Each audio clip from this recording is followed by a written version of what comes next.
Welcome back. This time we're going to work our way through some shear center examples. Before we get started, I would like to point out a little link that I have down in the description. Not only will there be a link to the files,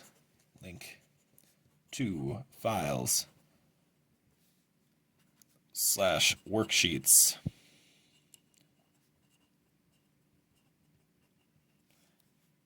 We'll have a link to the files, the worksheets that we're about to work through. There will be both the blank ones and my full worked out examples. We also have, for anyone studying for the FE, PE, or SE exams, or just undergrads looking for a great reference to have around, PPI to pass. PPI makes kind of the go-to reference manuals for the PE, FE, SE exams, and we have a 15% off code for you. For that to work, you're going to have to click on the link and then use code ERNFT at checkout, and that will get you your 15% off. It does not work on their review classes. It does not work on any of the products that they simply sell and do not make, but any of their huge variety of exam prep, practice exams, or the reference manuals. They're like this thick, some of them. Best reference manuals I've ever used. Any of those, go grab them, 15% off. Having seen how easily this works with a symmetric section, this time we're going to go for an asymmetric section. So our actual shape here is unfortunately kind of difficult to see in my black and white drawing here. Our actual shape goes all the way out like that. So we've got asymmetric flanges going on. We're going to try and find both the x coordinates and y coordinates. We will succeed at finding the y coordinate. The x coordinate we are not going to be able to find by hand, but we'll go through enough to see why that's the case. We should be able to set it up to a point that you could plug it into Wolfram Alpha or potentially even your calculator, but it's just going to get too unwieldy with the parabolic distribution of stresses coming down on these legs here. So we'll start off. We need to know where the centroid is of this shape, because Q, which is in our VQ over IT expression, depends on the distance of the centroid of shapes down to the centroid of the overall. We'll also need to find our I value, which again depends on the centroid. So starting off, finding y bar. We'll divide this that way to keep it easy. So starting with a coordinate system centered on our bottom left here, y bar is equal to, we'll need 8 inches, 2 inches, and the midpoint of that is 1 inch up, plus 2 inches by 16 minus 2 minus 2, 12 inches by center of that is at 8 inches. And the top is 16 inches by 2 inches with the centroid located 15 inches off the bottom. And that goes over the sum of the areas.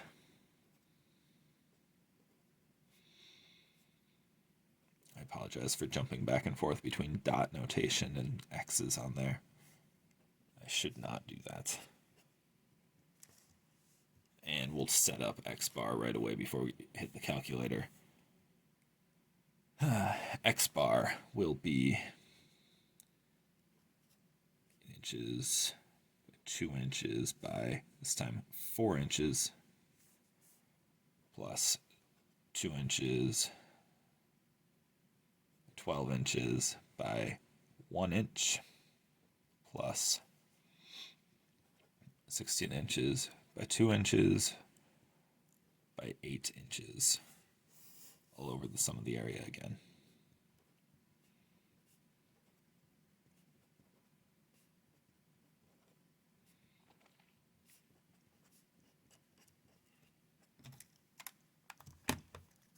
plugging that through the calculator.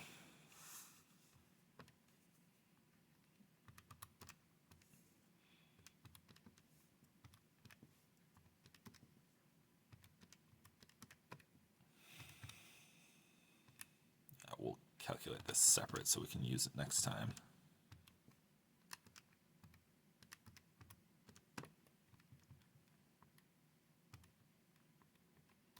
So we get 9.56 inches for our y-coordinate of our centroid, and the x-coordinate will be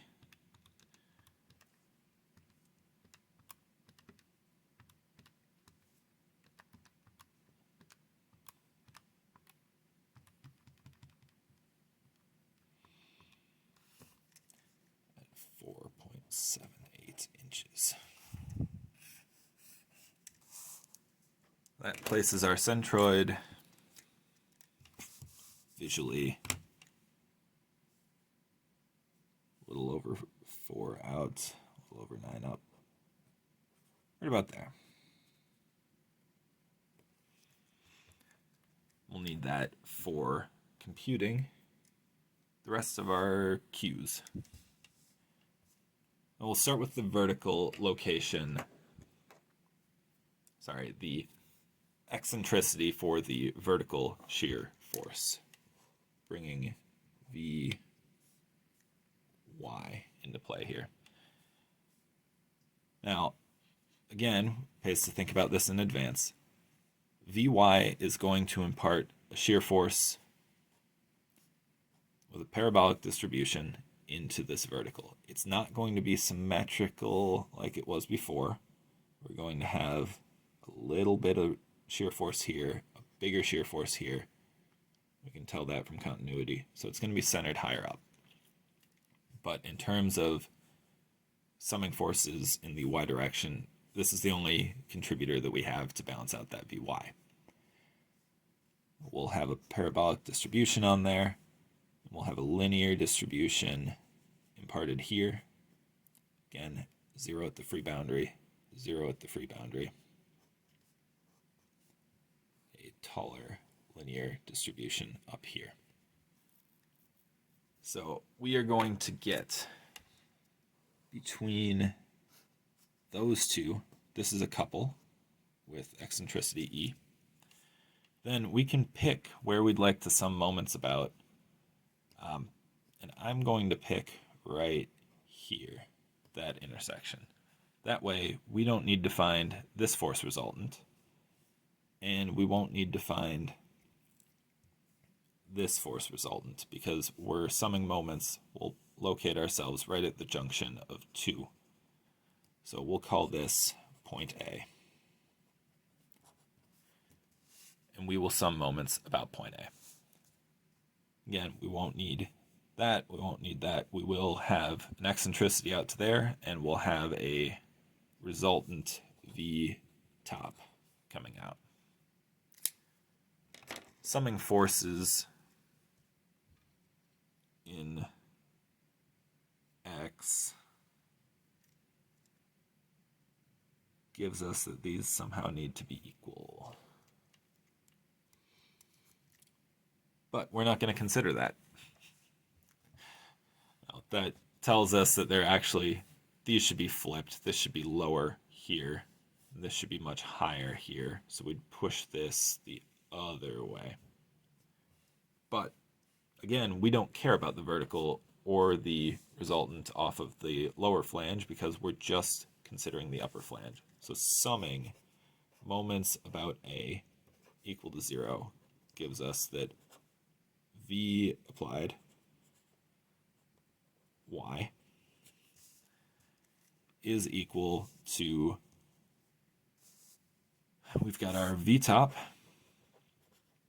times our distance from this midsection up to the middle of the top flange. So that is 16 inches minus 2 inches, 14 inches. So our times E, our eccentricity that we're searching for is equal to V top times 14 inches divided by V applied. We need to find V top. Just like last time, nothing really different. V top is equal to the integral of the area of tau of S dA, defining again S as our little parameterization, looking at our section here and integrating all the way across to 16 inches. So tau of S depends on Q, tau of Q of S. Q of S, just like last time, that's our thickness T, 2 inches, not 2 squared. It's going to be 2 inches times S times our distance from the midsection of the top flange, or our midsection of this area, down to our neutral axis there. That is 15 inches minus 9.56 inches. Q of S is equal to 15 minus 9.56 times 2, 10.89 square inches times S. All right, we can now find V top is the integral of the area of V applied, which is constant. Q is 10.89 inches squared that we just found times S, divided by I, which we have yet to find, and T. All that right over the area. All of these are constant, and we have a constant thickness T over our top flange there. That gives us that V top is equal to V applied times 10.89 inches squared times, we've got T from the constant thickness. Integral over that constant thickness is just T. I T, and then again S squared over 2, evaluated from 0 to 16 inches. Cancel out our T's. That gives us V top to V applied times 10.89 square inches over I XX times 16 inches squared divided by 2. IXX is needed. We need a little more space than what we have right here. Move to a new sheet. So IXX, just summing up our rectangle contributions and our area at a distance contributions. We'll do those line by line. So for our bottom area there, we've got a base of 8 inches times a height of 2 inches cubed over 12 plus an area of 8 inches times 2 inches, and our distance here is 9.56 inches up to the centroid of the shape, minus 1 inch to the centroid of the lower, squared. Contribution from our vertical here, we have 2 inches by 12 inches cubed over 12. This time it's 2 inches times 12 inches times 9.56 inches minus, we are halfway up, so 8 inches there. Plus contribution from our top flange, which top flange is 16 inches, 2 inches cubed over 12, plus 16 inches times 2 inches times We'll just keep that same pattern. This will get negative. We could have figured it the other way, but we're squaring, so it doesn't matter. Ixx is equal to a bunch of number crunching. We'll pause the video here and I'll bring you back. Okay, I've punched those numbers through the calculator. This is 2481.78 inches to the 4th power. I also took the opportunity to find Iyy while I was on break there. So, bringing that 2481.78 inches to the 4th over here, we find ourselves able to substitute through, calculate our V top equal to V applied times 10.89 times 16 squared divided by 2 divided by 2481.78 gets us 0.562. Right. Pulling back our equation from earlier, triangle that so we can see it. Pulling that equation from earlier on down, E is equal to substituting in V applied times 0.562 times 14 inches divided by V applied. E. These V applieds cancel. We are left with 14 times 0.562. E is equal to 7.863 inches. So we are 7.863 inches over. Our coordinate system is centered at the corner here, so it's not really centered at the midsection here. We need to take 1 inch off of that to get our y coordinate. So this y shear center is equal to 6.863 inches. Okay. Not terribly difficult. Takes a little bit of doing, but we can get there.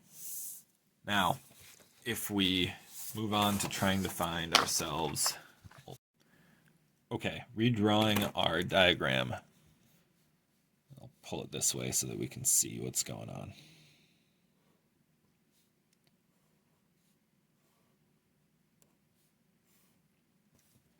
We're going to bring in some force Vx. The first thing to notice is that the only thing that can produce a y direction force here, forgot our coordinate systems, the only thing capable of producing a y direction force is this flange, this web. The web has to cancel itself out, so the force in the web here, V web, has to equal 0. That is from sum of forces in the y equal to 0.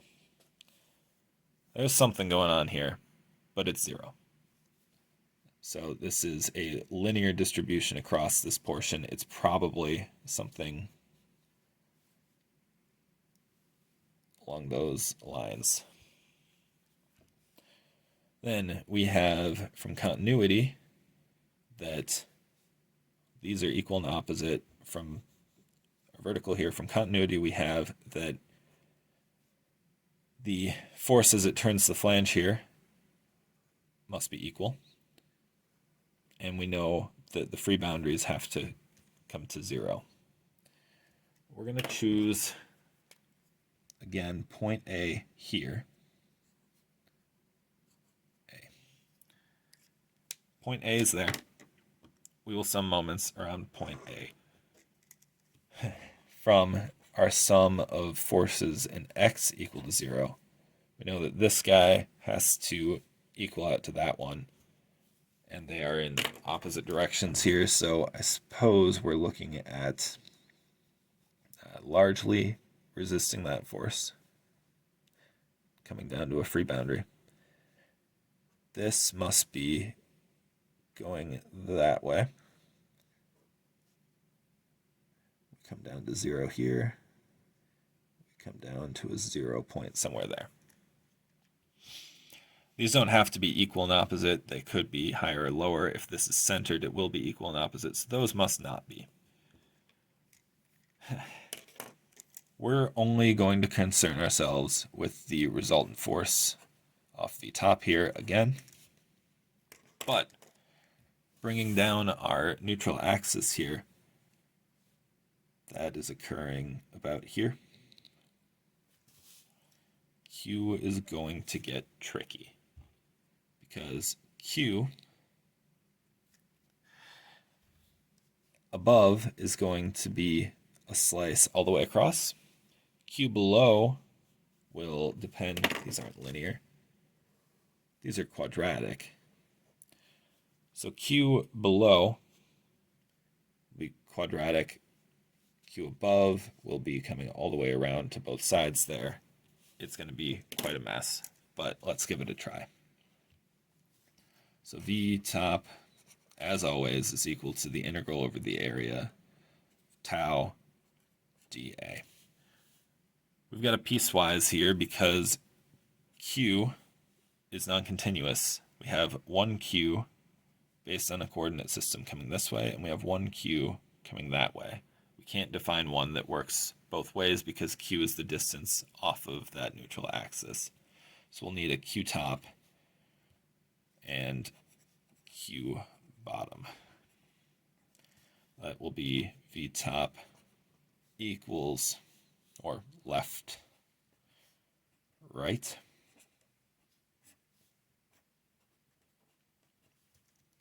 V top will be the integral tau of Q left dA plus the integral over the area tau of Q right dA.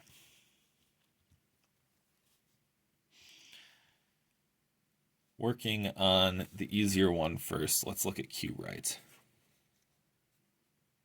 Q right is similar to other flanges that we've worked on thus far. We've got ourselves horribly out of proportion here. We'll call it S. We're working our way up. And we're interested in this distance d. So Q of S, QR of S is equal to our thickness, which is 2 inches, times S times, here's where it gets trickier. Our distance here is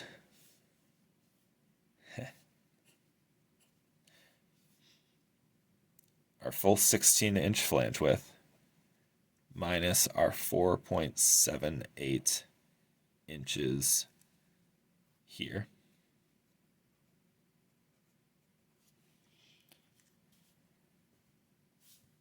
Minus S over 2. We can reduce that slightly.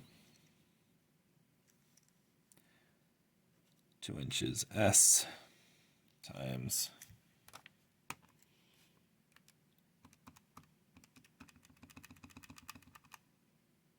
should be able to do that in my head, but I get stupid on camera. 11.22 inches minus S over 2.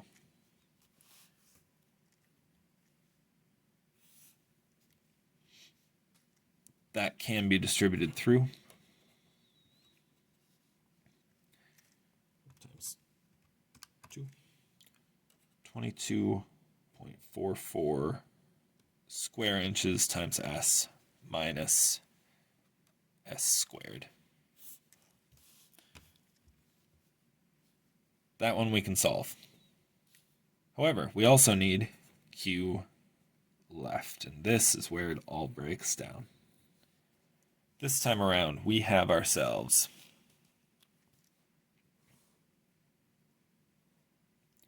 the full shape.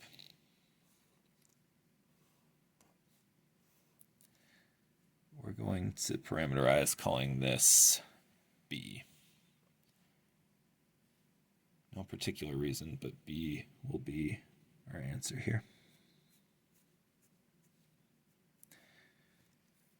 And technically, we would need to do B from this wall to this wall, and then we'll do B prime out here from this wall all the way down to the neutral axis. So we'll just look at B prime here because B would be fairly trivial.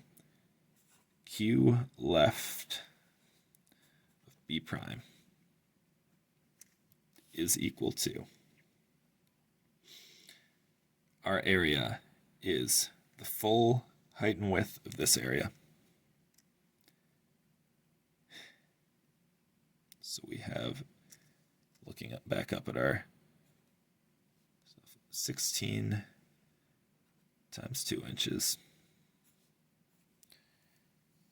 Plus, we will have 2, because we've got the top and the bottom areas here, times 2 inches times B prime. That's our area. Now, we need our centroidal distance here. Where's the centroid of this area? X prime is equal to, we've got our simple area, our 16 inches times 2 inches times 1 inch. We've got our little more complicated area here, which is 2 inches times 2 inches being our width, B prime times 2 inches plus B prime over 2. This whole thing we have twice. That is all over 16 inches times 2 inches plus 2 times B prime. Simplifying slightly, 32 inches cubed plus 4 inches times B prime, 2 inches plus B prime over 2, all over 32 square inches plus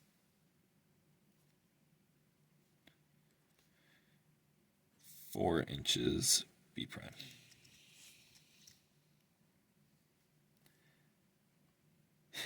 And I suppose we can simplify that a bit more.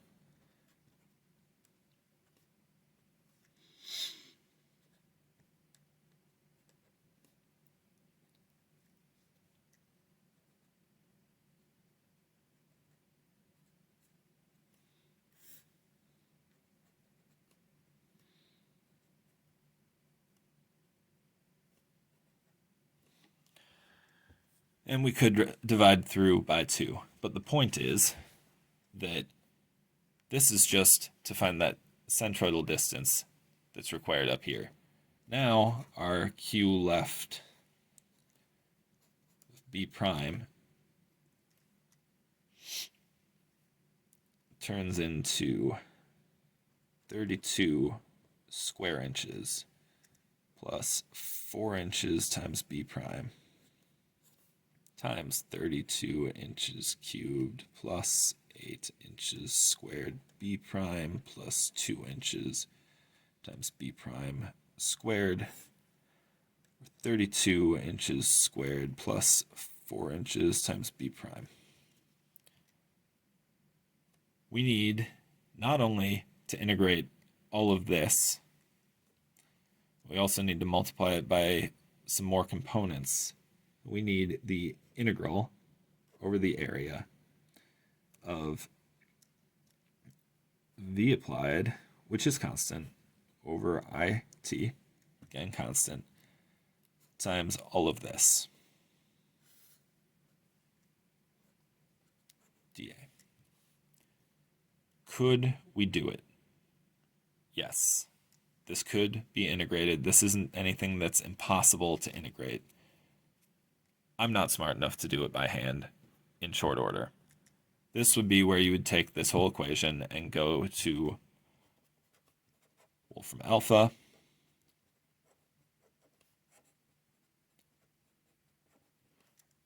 or potentially your calculator, if it's smart enough.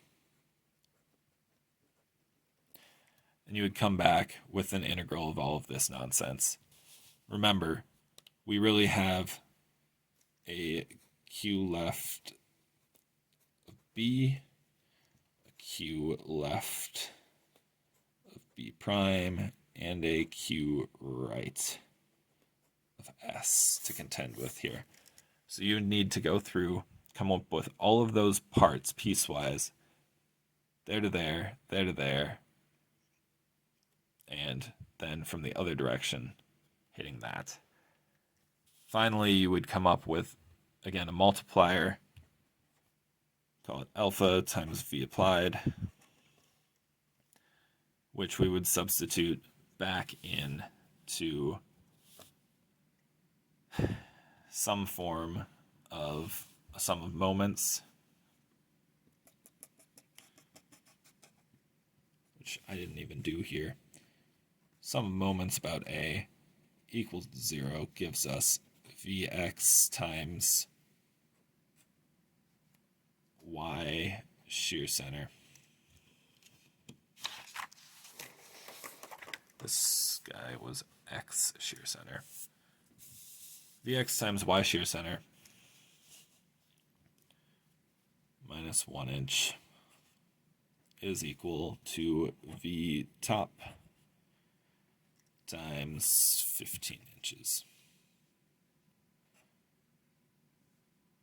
Y shear center equal to V top times 15 inches divided by Vx applied plus 1 inch. We would substitute in this alpha V applied, getting Y shear center equal to alpha times 15 inches plus 1.